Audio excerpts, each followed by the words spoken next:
This lecture is on sexual morality in marriage, and what a relevant lecture for what happened this past week. Every single time I've done an update on this lecture, I've added which states are recognizing same-sex marriage, and as of June 26th, again, just last week, the Supreme Court has ruled 5-4 that same-sex marriage is legal and to be recognized in all 50 states now.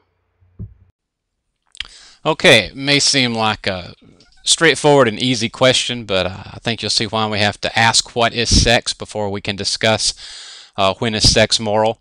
We live in a culture that can sometimes become very embarrassed when talking about sexuality. On the one hand, some folks are very puritanical, and any talk of sex can make them blush and kind of turn red-faced. And on the other hand, we have a very hedonistic aspect of our culture that can treat sex as simply something that's recreational. So when you have those two extremes, discussions about sex can oftentimes be awkward and rather strained.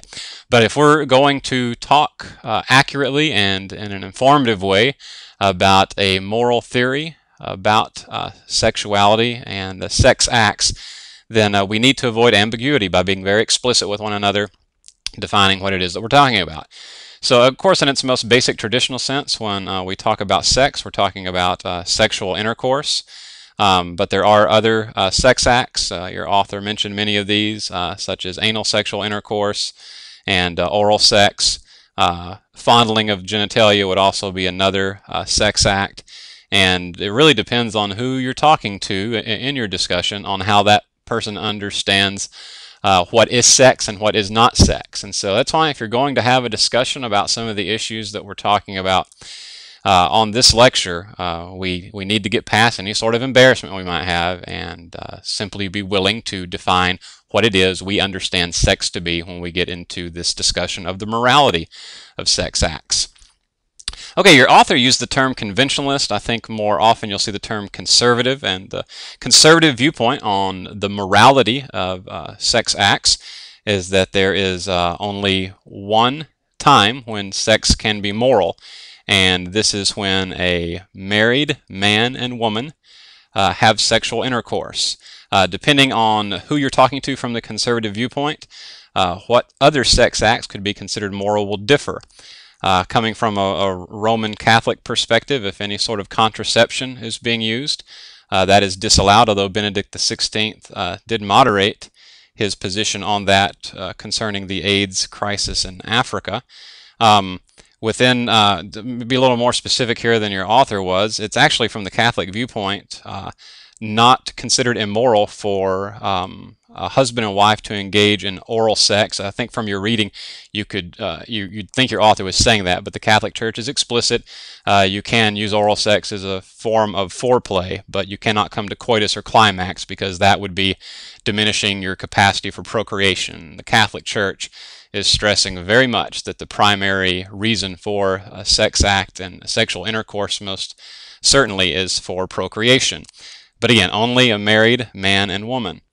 The liberal viewpoint is really going to broaden the definition of what is moral within sexuality, as it's any any adults who are consenting and informed about what is going to happen with the sex act. So if you have two grown people, they have communicated with one another what it is that they're going to do sexually, and so they're informed and they both give consent to that, and it could be more than both. A liberal viewpoint would not limit the sex act to only two people.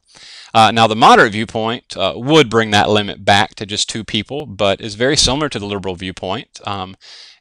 Two people, doesn't have to be a man and woman, could be two men, two women, but as long as they are both adults and informed and consenting, then it is a moral sex act, as long as, and here's where we have our addition with the moderate viewpoint, as long as there is the virtue of love or a commitment involved between the two. So they may not be married yet, but let's say that they're dating and they're committed to one another and the virtue of love is present, then the moderate viewpoint says as long as they're adults, consenting and informed, then that is a moral sex act. When it comes to religion and sex, the two are very intertwined within our culture, and most of the religious language about sexuality will come in on the more conservative to conventionalist viewpoint. You heard much of that with the Roman Catholic teaching. Evangelical Christianity has had campaigns of true love waits, encouraging teenagers to wait until they are married to have sex. So from evangelical Christianity, premarital sex would certainly be seen as immoral. So we do have all of these different viewpoints, and in our class we're trying to make arguments without the authority of religion. But again, let's not take for granted that that's going to be easy, because within our culture, religion and sex have been very much intertwined with one another. Okay, so the next question we need to answer is, what is marriage? And this is a much more difficult question to answer than you may think. Let's begin with the conservative viewpoint, or the conventionalist viewpoint. Marriage is defined as a legally, and because the religious element comes in here, for many people, usually also seen as a spiritual union, and this is between one man and one woman, and it's recognized not just by the community, whether that's a religious community or a secular community, but it is legally recognized by the state. And that's where marriage stands in the United States of America for the most part, although there are some exceptions I'm going to talk about in just a moment. Now, right now, the laws in most states do hold this conservative position, but there are many, many moderate to liberal voices that are seeking the legal recognition of same-sex couples. The states of, I'm doing this off the top of my head, the states of Connecticut, Iowa, New Hampshire, Vermont, and Massachusetts, those 5 states, as well as the District of Columbia, Washington, D.C., do grant marriage licenses to same-sex couples, and so it's legally recognized marriage in those 5 states and in D.C. Now, New York and Maryland and Rhode Island do not grant license to marriage to same-sex couples, but if a same-sex couple married in one of those other states comes into New York, Rhode Island, or Maryland, those 3 states will recognize the marriage as a legally recognized marriage, even though the license could not have been granted in that state. There are many individuals on the conservative side that believe marriage to be such a sacred religious right that they cannot possibly imagine granting that status to same-sex couples, and so many will try to make a concession called a civil union, say, well, why don't you just have a legally recognized civil union, but we won't call it marriage because of all the religious terminology and the faith convictions we have tied into marriage. It is thought by many that a civil union would give same-sex couples the very same rights that legally married couples have, but this is actually not the case with some of the tax laws and some of the other health decisions that can be made on behalf of a spouse. Civil union actually does not give the same number of rights, and there are many same-sex couples that do hold religious convictions, do hold faith convictions, and they want their union not to be called a civil union, but to be called a marriage, because they view it as something that's happening on a spiritual level between them also. Now here's where it gets really tricky. We do have, from the religious viewpoint, within religious communities, this concept of marriage. Every religion that I'm aware of has some concept of this covenant relationship between 2 people. What happened is that when the state is formed, the state took that word that had been understood in a religious context and then tied in laws and privileges and rights to it, especially when it comes to taxation laws. And so when the state does that, then they've taken a religious term and they have put it in the secular realm, and so then it's also become a secular term. And so this is why it gets very difficult to define what marriage is. Is it still being meant as a religious term? Is it being meant as a secular term, as it is for many people? Is it some sort of amalgam or a mix between the two? And so just like on the previous slide, I said we have to be very explicit when we're talking about sex to make sure we're on the same page. What act is it that we're talking about? When we talk about marriage with one another, we have to talk about this religious element, this secular element, and how it is that we as 2 different individuals are understanding that term before we can really even get into the debate about whether same-sex couples should be able to be married or not. Okay, as we begin to look at morality in same-sex relationships. Now, not talking about same-sex marriage yet. Let's hold off to the next slide on that, but just the morality or immorality of same-sex relationships. If we look at natural law theory, remember this is the moral theory that looks at nature and believes that nature and our observation will actually teach us what is moral and what is immoral. Well, natural law notices that sexual intercourse happens throughout nature quite naturally, and that procreation appears to be the primary purpose. It seems to be the way the male and female genitalia were designed, and so whether it's some sort of any sort of natural law theory is going to look at the sex act and nature and say that that tends to be what the sex act is for. And so therefore homosexual action, whether between two males or two females, natural law theorists are going to say that is unnatural because it cannot result in what we see with procreation.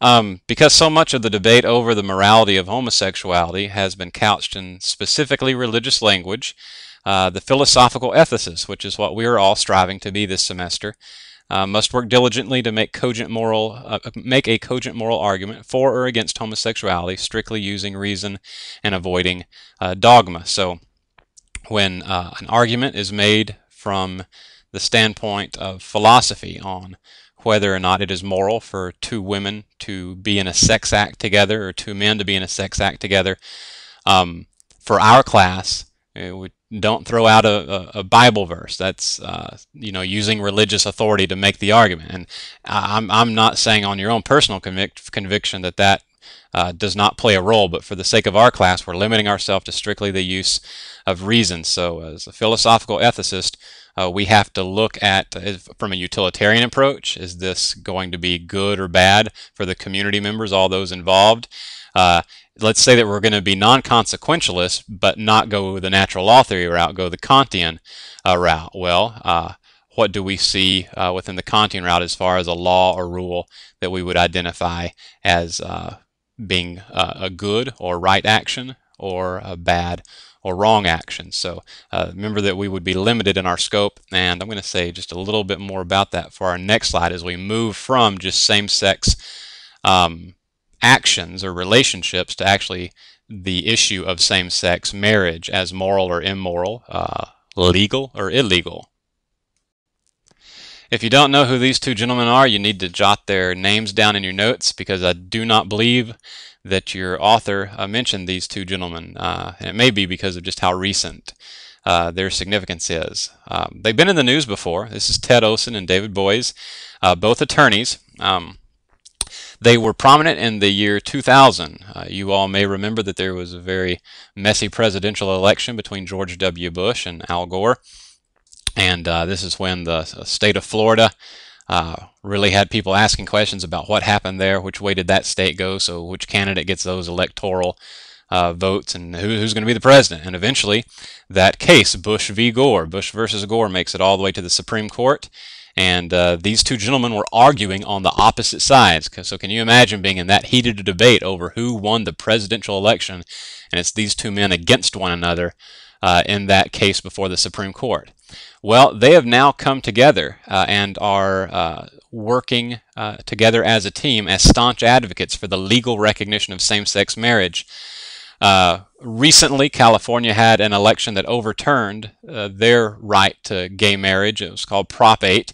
And then the constitutionality of Prop 8 had been challenged, and a judge in California wrote over an 80-page decision. I want to be transparent here. It was a homosexual judge wrote an 80-page decision that overturned the Prop 8 and says that it is unconstitutional to disallow gay and lesbian couples to marry. And these two attorneys have found that 80-plus page decision so convincing that they will probably be the two to come stand before the Supreme Court again, this time not as enemies but as allies, to try to secure nationally the right to marriage between two men and two women. As of now, I would say it looks like it's probably going to remain a state-to-state issue unless the Supreme Court decides to hear this. And as mentioned on the previous slide, although the natural law theories are almost always going to be against same-sex marriage, the majority of both the most recent, and please hear me emphasize most recent, this is within the last 20 to 25 years, consequentialist and utilitarian, should be non-consequentialist there. Please forgive my typo. The most recent non-consequentialist and utilitarian arguments have found it unreasonable. I put that in quotes because I'm not using it as an emotive word. I'm saying they've not found that there is reason within an argument to deny marriage to gay and lesbian couples. From the utilitarian viewpoint, it's looking at the greatest common good for the community and seeing that if we could have the recognition of legally married gay and lesbian couples, this brings more acceptance or at least toleration within wider society and would perhaps lessen the persecution that is often violent against gay and lesbian couples. And then again, sorry for the typo, that should be non-consequentialist on this second bullet. I will correct that on the non-narrated version. The non-consequentialist argument here is going to look at it from the point that this is the person's identity, and they have a right standing by just personal freedom and rights of self-determination to have access to this kind of committed covenant relationship that everyone else has access to. That just because they have a sexual orientation that is different, that is not heterosexual, does not mean that they should be denied this right that by rule, okay, it's non-consequentialist, by rule or by law, is given to others.